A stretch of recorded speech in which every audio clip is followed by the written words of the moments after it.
Hello, it's Randi Rhodes. Here's a clip from our show, and go to randyrhodes.com for the whole thing and a podcast. Buy a stinking podcast. Mary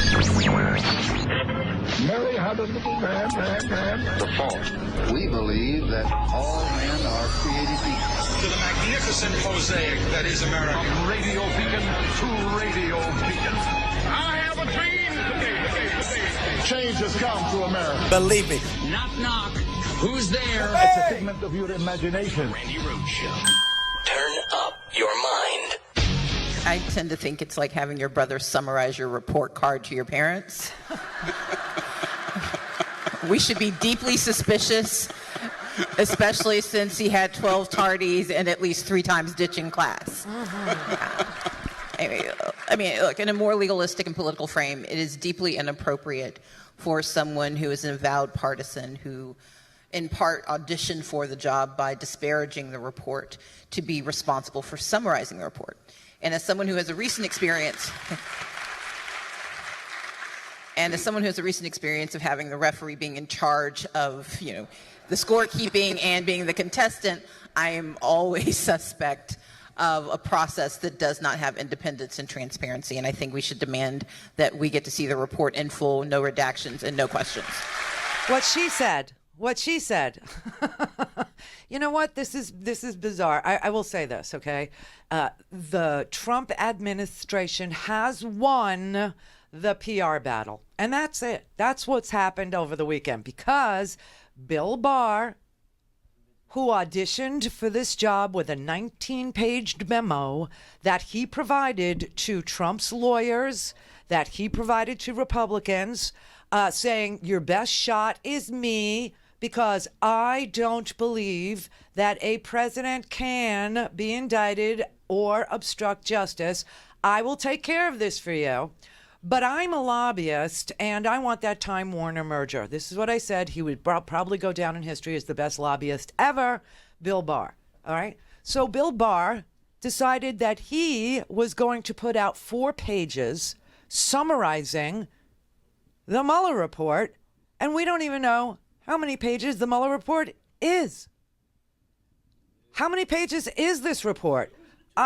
What's the evidence that was, accepted by? So let's read Barr's, letter, because there's a lot in here that if you don't read it carefully, you might end up like Donald Trump being outside on a tarmac somewhere saying that you were completely exonerated when you weren't. And what's important about this is that he wasn't.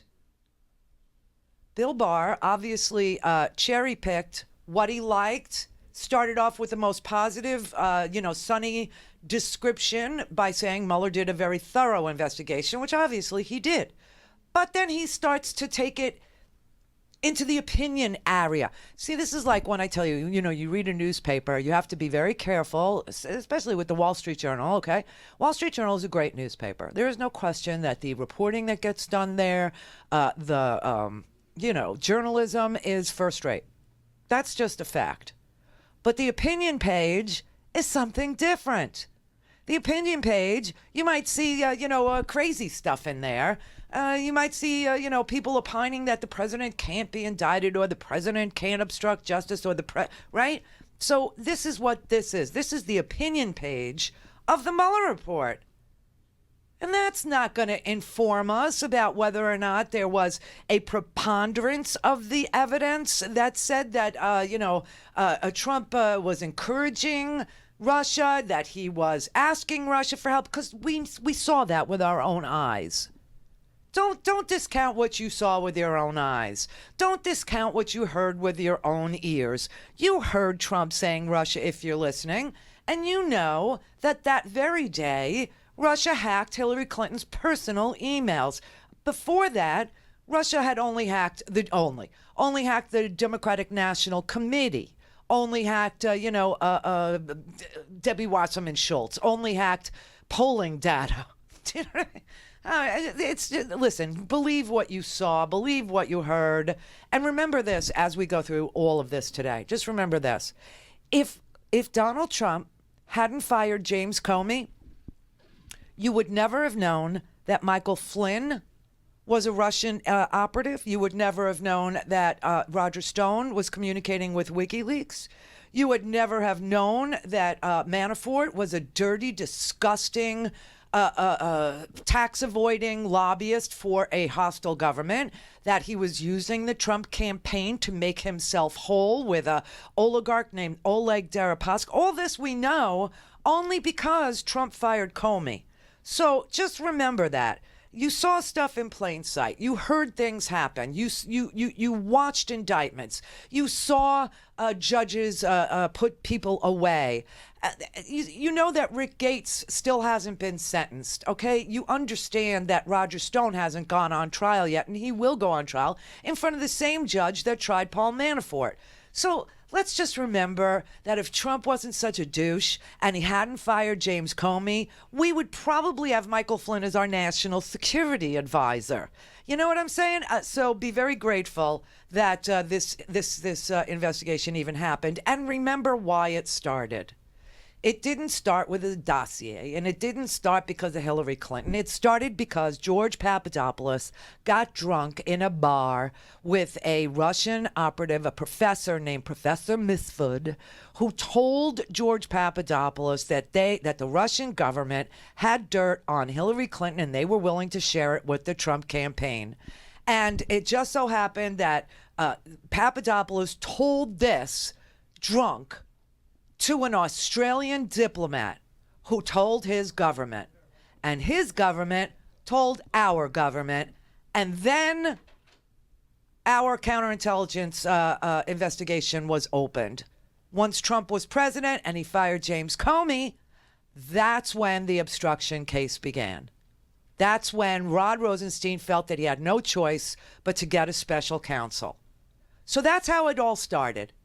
Has nothing to do with Hillary, has nothing to do with anything.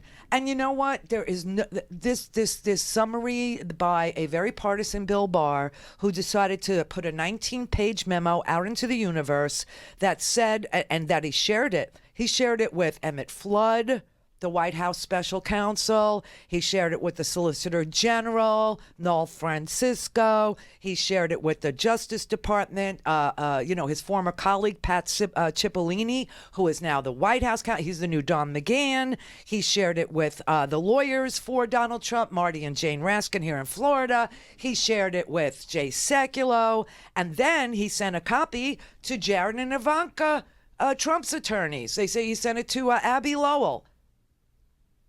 You remember that from his confirmation hearing, right? And people were saying, I've never seen anybody send a legal opinion, like this. I've never seen a nominee write such an in-depth legal memo for no reason. And suddenly he's our attorney general. And this is his summary of a report that we waited 2 years to read, and we still haven't been able to read it. All we have is this partisan's version of the sunniest facts that he could pick out of a report. So he wrote, on Friday, the special counsel submitted to me a confidential report explaining the prosecution or declination decisions. Okay, I told you, declination means I'm declining to prosecute, and it must list all the reasons why. We don't know. We don't know why not. We don't know. This report is entitled, Report on the Investigation into Russian Interference in the 2016 Presidential Election. Oh, well, thanks for clearing that up. Although my review is ongoing. Oh, your review is ongoing, huh? So why don't you read the whole damn thing? I believe, who cares what you believe? I believe that it's in the public interest to describe the report and to summarize the principal conclusions reached by the special counsel and the results of his investigation.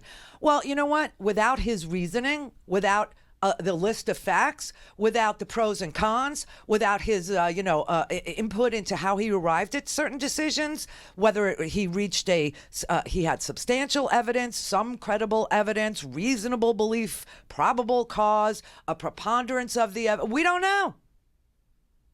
So he puts this out. Now, remember, declinations have to be fully explained, and you're not going to get that explanation here. He says the report explains that the special counsel and his staff thoroughly investigated allegations that members of the presidential campaign of Donald J. Trump and others associated with it conspired with the Russian government in its efforts to interfere in the 2016 U.S. presidential election or sought to obstruct the related federal investigations. In the report, the special counsel noted that in completing his investigation, now none of this is in quotes, so he's not even quoting the report. He's characterizing it. The special counsel noted that in completing his investigation, he employed 19 lawyers, assisted by a team of 40 FBI agents, intelligence analysts, forensic accountants, and other professional staff. Right. The special counsel issued more than 2,800 subpoenas, executed nearly 500 search warrants, obtained more than 230 orders for communications records, issued almost 50 orders authorizing the use of pen registers, and made 13 requests to foreign governments for evidence and interviewed approximately 500 witnesses. So there must be something there. How do you do all of this if it's not leading you somewhere, if it's not leading you to, probable cause, if it's not leading you to issue yet another subpoena? 2,800 subpoenas, each of them issued with probable cause presented to a judge. Just remember that. No one does all this if there's nothing there. The special counsel obtained a number of indictments, 37, and convictions of individuals and entities in connection with his investigation.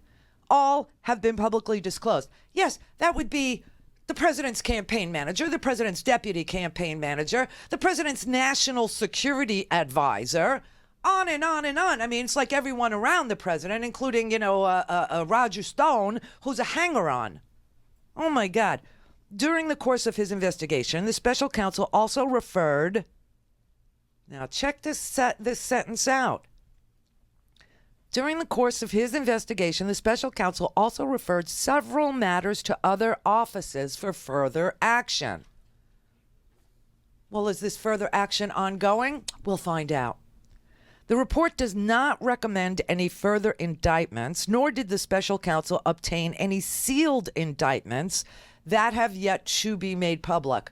That's some very careful lawyering. The special counsel did not obtain any sealed indictments that have yet to be made public. We had heard that the special counsel had gotten somewhere in the vicinity of 36 sealed indictments. What does he mean that have not yet been made public? Does that mean that the reporting of these sealed indictments was enough for him to write this sentence, or does it mean there are no other sealed indictments? Because there were like 36 of them in D.C., and now I don't know if that counts because we know that there are sealed indictments. Does that count as public information? This was very, very, very lawyered. The report does not recommend any further indictments, nor did the special counsel obtain any sealed indictments that have yet to be made public. Below, I summarize the principal conclusions set out in the special counsel's report. Why are you doing that? Why don't you just release the report? Why am I sitting here listening to your opinion when we already knew from your 19-page memo that your opinion is that the president cannot be indicted and that the president cannot obstruct justice? Why am I reading your summary of the report card? Why am I reading your opinion again? This makes no sense to me.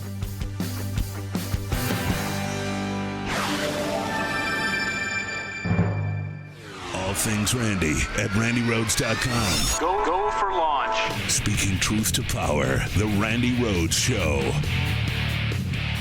Are they things that the president should be worried about still? I mean, I have no personal knowledge about those things, but sure. I mean, look, I think it is very significant. We have to wait. I think people shouldn't be taking victory laps or jumping off bridges, depending on their political viewpoint, based on the fact that a Mueller report has been concluded and there's no indictments. But Donald Trump is not out of legal jeopardy. And the Southern District of New York did not have the narrow mission that the special counsel had. And, they're aggressive and tough and independent and fair and apolitical. And if there's things that they think are worth pursuing and charging, they will do so. And if that means that there's legal jeopardy for people around the president, then we'll, I guess, have to see. All right, let's continue with Bob Barr's summary of Donald Trump's investigation. This is crazy. All right, on Russian interference. The special counsel's report is divided into two parts. The first describes the result of the special counsel's investigation into Russian interference in the 2016 presidential election.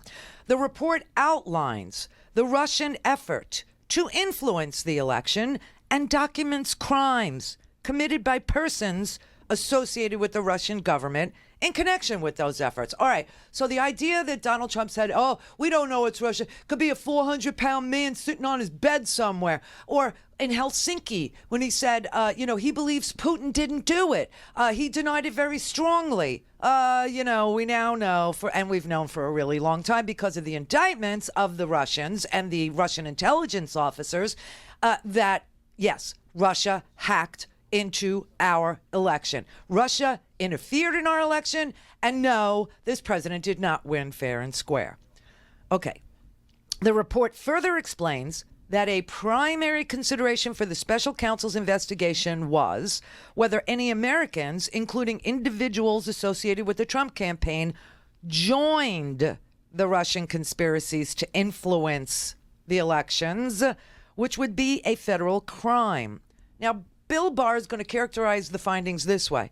The special counsel's investigation did not find that the Trump campaign or anyone associated with it conspired or coordinated with Russia in its efforts to influence the 2016 U.S. presidential election.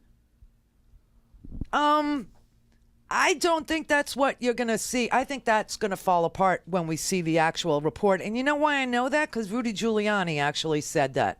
He said that he never said that the Trump campaign or anyone in the Trump campaign didn't collude with Russia. Mr. Mayor, false reporting is saying that nobody in the campaign had any contacts with Russia. False reporting is saying that there has been no suggestion of any kind of collusion between the campaign and any Russians. Because now you have Paul Manafort giving poll data that winds up leading to this coincidence. Well, you just misstated my position. I never said there was no collusion between the campaign or between people in the campaign. Yes, I have no idea if I have not. I said the President of the United States.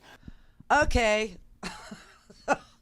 His own freaking lawyer. I never said that there was no. So this is Bill Barr characterizing it. And then when he goes to the Mueller report to quote it to us, he picks it up in mid-sentence.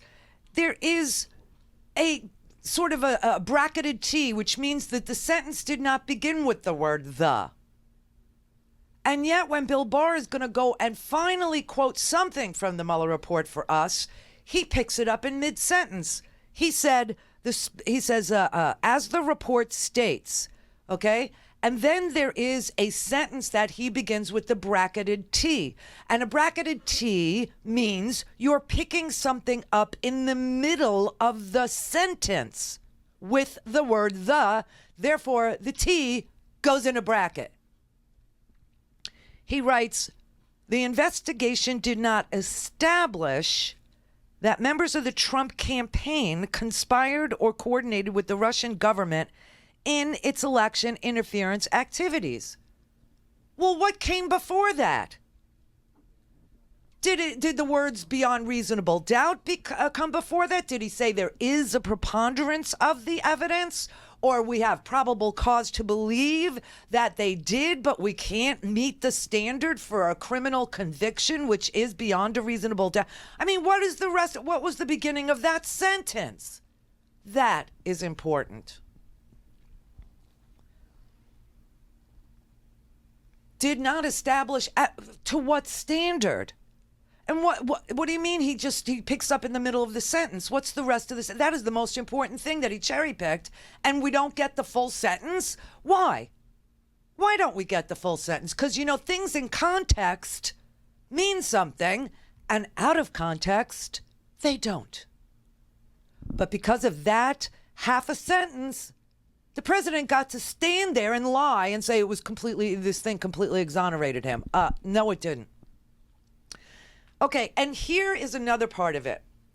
It appears that the special counsel had to, that they chose a crime that they were going to look at the president to see whether or not he committed it.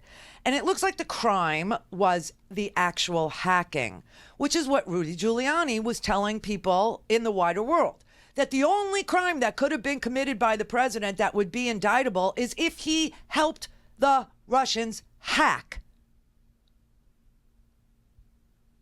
Not if he took the stolen material, not if he encouraged the material being stolen, which he did. We saw that. We heard that. Russia, if you're listening.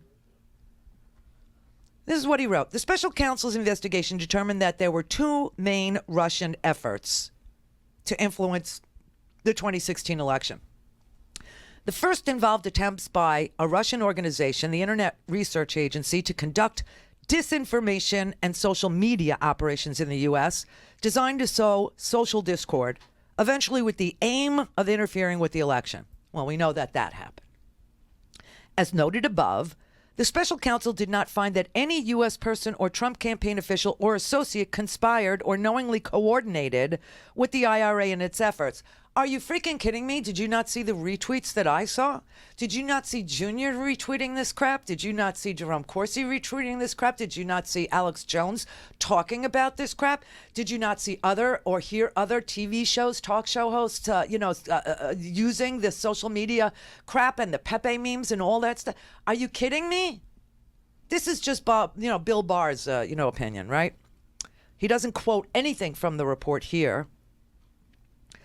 He says, after this statement that he makes, he writes, although. So let's read the whole sentence again. As noted above, the special counsel did not find that any U.S. person or Trump campaign official or associate conspired or knowingly coordinated with the IRA and its efforts, although the special counsel brought criminal charges against a number of Russian nationals and entities in connection with these activities. Yeah, and Americans were retweeting their efforts knowingly. So what is he saying here? That they were useful idiots? See, this is why you need the report. The second element, see, that's all we get on this. One paragraph. That's all we get. Now we get another paragraph to discuss the second element. It involved the Russian government's efforts to conduct computer hacking operations designed to gather and disseminate information to influence the election. The special counsel found that the Russian government actors successfully hacked into computers and obtained emails from persons affiliated with the Clinton campaign and Democratic Party organizations, and publicly disseminated those materials. And here's a wiggle word. Publicly disseminated those materials through various intermediaries. Who are they? Could you please just, because I'm sure Mueller told you who they were, including WikiLeaks. So WikiLeaks was the recipient of stolen, hacked Russian government emails. And WikiLeaks did disseminate them. And they are a separate topic. Various intermediaries, including WikiLeaks, means there are others. Who are they? Based on these activities, the special counsel brought criminal charges against a number of Russian military officers for conspiring to hack into computers in the United States for the purpose of influencing the election. But as noted above, the special counsel did not find that the Trump campaign or anyone associated with it conspired or coordinated with the Russian government in these efforts. He's talking about the actual hacking. And then he says, despite multiple offers from Russian-affiliated individuals to assist the Trump campaign. Multiple offers. What was offered? What was offered? Because Junior says it was nothing. He wasn't offered anything good. So what were the offers? Who were they offered to? And yes, we're pretty clear that the Russians hacked on their own and then gave the material to WikiLeaks. And somebody coordinated with WikiLeaks to receive the stolen material. All right, let's move on to obstruction, because that's all we're going to get on that, on the Russian effort. We know it happened. We know Trump lied. We know Trump stood in Helsinki and defended Vladimir Putin over the intelligence agencies. And we now know that they were correct and that was true. Obstruction. This is the worst part of this whole letter. The report's second part addresses a number of actions by the president. Really? Can I see them? Most of which have been the subject of public reporting, meaning what you saw was not fake. What you saw, the Attorney General of the United States is saying that the real news was real. The special counsel investigated as potentially raising obstruction concerns. Let me read it again. The report's second part addresses a number of actions by the president, most of which have been the subject of public reporting that the special counsel investigated as potentially raising obstruction of justice concerns. After making a thorough factual investigation, and by the way, that is in quotes from the report, but it's not begun with a capital T, which means it's somewhere in the middle of a thought in the Mueller report. It's somewhere in the middle of a sentence. After making a thorough factual investigation into these matters, the special counsel considered whether to evaluate the conduct under department standards governing prosecution and declination decisions, but ultimately determined not to make a traditional prosecutorial judgment. You know what that means? He punted. That means he didn't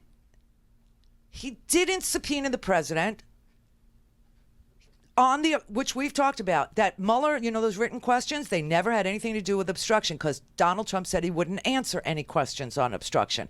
So Mueller just gave written questions to the president asking about coordination and asking about the conspiracy, between him and the hacking, and didn't ask any questions about obstruction. And why was that important? Because I kept telling you, obstruction is a thought crime. Obstruction is a crime of intent. And Donald Trump didn't want to answer any of those questions. Well, we now read the next sentence. The special counsel, therefore, did not draw a conclusion one way or the other as to whether or not the conduct constituted obstruction. Mueller did not make a decision. Do you know why?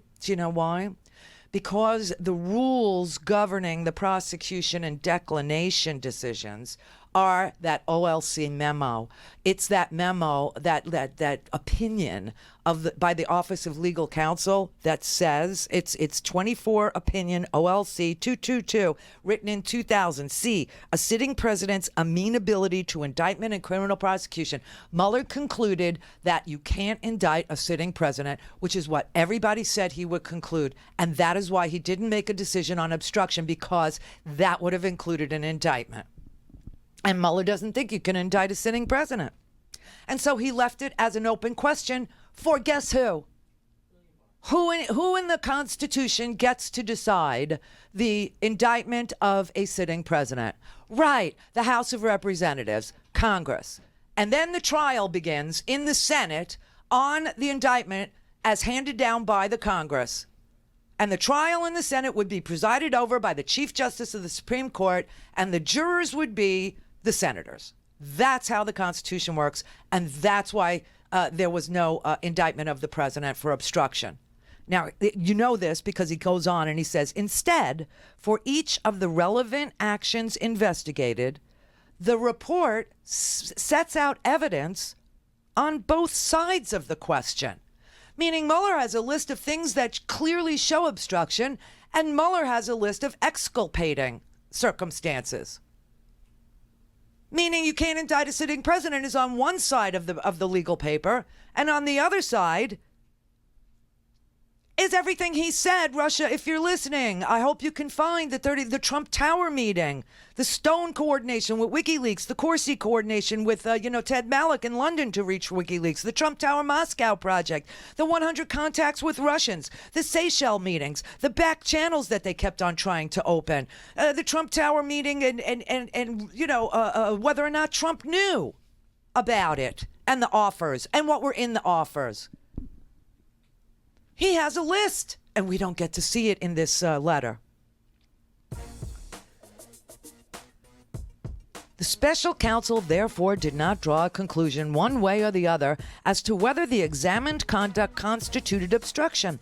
Instead, for each of the relevant actions investigated, the report sets out evidence on both sides of the question and leaves unresolved what the special counsel views as difficult issues of law and fact concerning whether the president's actions and intent could be viewed as obstruction. The special counsel states that, and again, this is picked up in mid-sentence, while this report does not conclude that the president committed a crime, it also does not exonerate him. This is what we paid for? This is what we paid for. And Barr is quoting in the middle of sentences. Go to RandiRhodes.com for the whole thing and a podcast. Buy a stinking podcast.